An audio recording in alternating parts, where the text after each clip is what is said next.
And so this is exactly what happens. You know, Baron Alphonse de Rothschild was asked during the Communist Revolution there, he said, aren't you worried about all of your houses and your vast estates and so forth with the revolution going on? He said, certainly not. He said, you always want to buy when blood is running in the streets. That is, when everybody thinks we're collapsing, nothing's going to be worth anything, and they say, I'm going to dump this for a penny on the dollar. That's when the Rothschilds and the insiders buy everything. And, of course, the United States is coming to that point now. We're in a recession. Real estate is down. This is the time to buy because this is a fluctuating thing. It goes up and it comes down. It goes up and it comes down because it's manipulated. It's always manipulated. You know, J.P. Morgan was asked once, as the leading banker in the United States, someone rushed up to him and said, Mr. Morgan, please, would you tell me what is the stock market going to do? He said, sir, it will fluctuate. I love it. That's a great story. Let's go back to the dynasties, because one time I heard you speaking, Eustace, and you said that there are 3 tiers as far as the dynasty of families is concerned from the Rothschilds and the New World Order. Could you explain that 3-tier system to me? Well, nothing can really function unless there's a hierarchy. Somebody at the top has to tell the people lower down what to do and how to think and how to act and so forth. So in the world order, you have a very distinct hierarchy. Dynastic families who can trace their lineage back thousands of years, and because they have learned to survive and how to manipulate other people to do their will. And that's all being a member of the world order means. You know how to use other people and profit by them. And whether you slaughter them or rob them or torture them, whatever you do, you make money at it. And this is what they do. So in the world order, you have a top hierarchy of first-tier rank of dynastic families composed really of the old surviving aristocracies of Europe, the black nobility they're called. They're called the black nobility because they came from the darker strain in the aristocracy of Europe. And the old Viking, blue-eyed, blonde aristocrats, more or less, were pushed into the background, or they intermarried with the black nobility and became contaminated. And this is what you have. Of course, the surviving royal family in Europe today is the royal family of England, and they have been black nobility since the 12th century when the Este family of Italy married into the British royal family.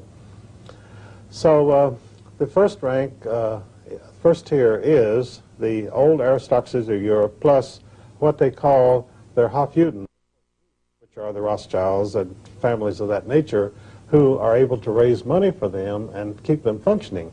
Now, in the second tier of world dynastic families, the world order, you have the families who themselves are enormously rich and powerful, but their duty is to serve as courtiers to the first tier of dynastic families. And people in that category are the Rockefellers, the Harrimans, the Morgans, and so forth. Now you have a third tier of dynastic families who serve the second tier. They're never allowed to approach the real top people in the first tier, but they can only serve through serving the second tier. And these are families like the George Herbert Walker Bush family. George Herbert Walker was president of W.A. Harriman Company, and the Bush family's entire career in banking was to serve the Harriman interests, who in turn served the Rothschilds.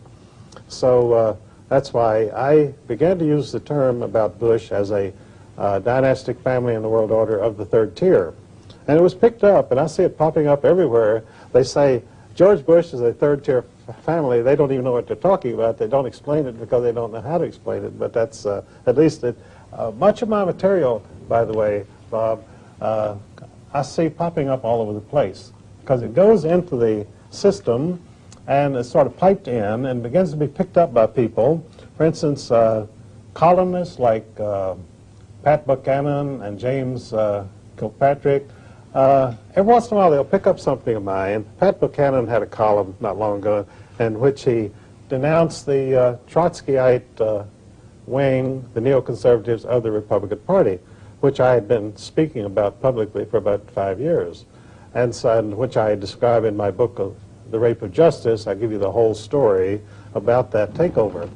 And as I say, it's rather flattering to see these things come out in public piecemeal. They never really explain it, and of course they never attribute it to my writings, but at least it's getting around, and that's helpful. Now, we've had this last election, of course. H. Ross Perot did an excellent job, a wonderful job. He only collected 20%, though, because of the fact I think a lot of people in the media themselves always kept saying, well, a third party can't win. And yet we've had a two-party system in this country, but some people say it's just one party. It's the Democrat wing of the Communist Party or the Republican wing of the Communist Party. Could you explain that? Could that be true at all? Well, it's been true since 1933.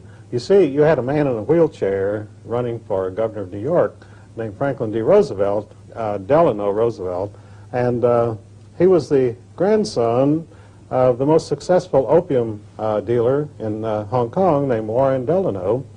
And, you know, the myth about the great fortunes of this country is that these were hard-working people who saved their money and built important businesses.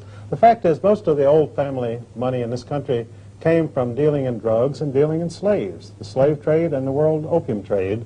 And, of course, the Delano Roosevelts. Well, we've become the slaves now. They're still dealing in slaves. Well, what has happened in this country and over the world is we have reverted, through the world order, we've reverted to the Middle Ages. We have a feudal system now in which, you might say futile system because of the way it works, but it's a feudal system in which you have the serfs and you have the lords in the castle, and that's it. And there's not to be anything in between. You see, the great achievement of Western culture, of European culture, was to produce, to move from the Middle Ages into modern times by producing a middle class, a hard-working, thrifty, sober group of people who created businesses and went into production, and they built homes and businesses and so forth, and they brought prosperity. But you see, when you're very rich, you don't like to see prosperity. I mean, what's the good of having money when everybody else has money, you see?